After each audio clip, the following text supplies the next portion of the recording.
Cette réforme réglementaire prévoit notamment une réduction des délais et des formalités pour l'obtention des titres de séjour et le renforcement des droits des travailleurs migrants dans un pays favorable à une politique d'accueil. Le gouvernement de gauche espagnol a annoncé, mardi 19 novembre, l'adoption d'une réforme réglementaire qui va faciliter, selon lui, la régularisation de dizaines de milliers d'immigrés illégaux supplémentaires par an au cours des 3 prochaines années.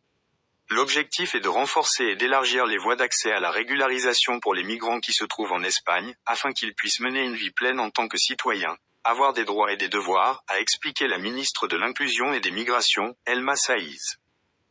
Selon des chiffres cités par la ministre, quelques 210 000 migrants étaient enregistrés fin 2023 dans les différentes démarches menant à la naturalisation aujourd'hui en Espagne, soit 85 000 personnes de plus qu'en 2022.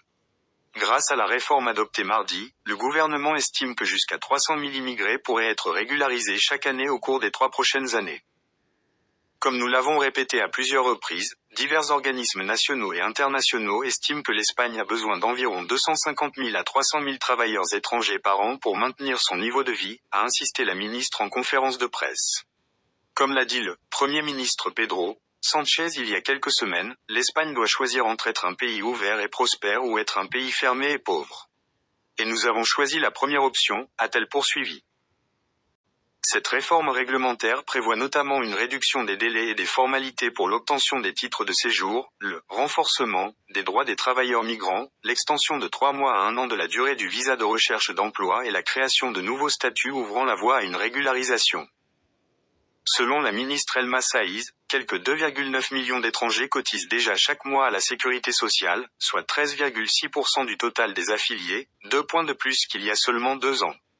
Favorable à une politique d'accueil pour des raisons principalement économiques, le gouvernement de gauche espagnol fait figure d'exception sur la question migratoire au sein de l'Union européenne, à rebours du durcissement opéré par de nombreux pays du bloc.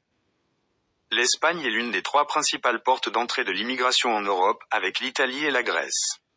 Selon les chiffres du ministère de l'Intérieur, plus de 54 000 personnes sont entrées illégalement dans le pays entre le 1er janvier et le 15 novembre, soit 7 400 de plus qu'en 2023 à la même période. Le pays est en particulier confronté à l'arrivée massive de migrants dans l'archipel des Canaries, au nord-ouest de l'Afrique. À mi-novembre, près de 40 000 migrants irréguliers y étaient arrivés cette année, contre 32 209 au cours de la même période l'année dernière.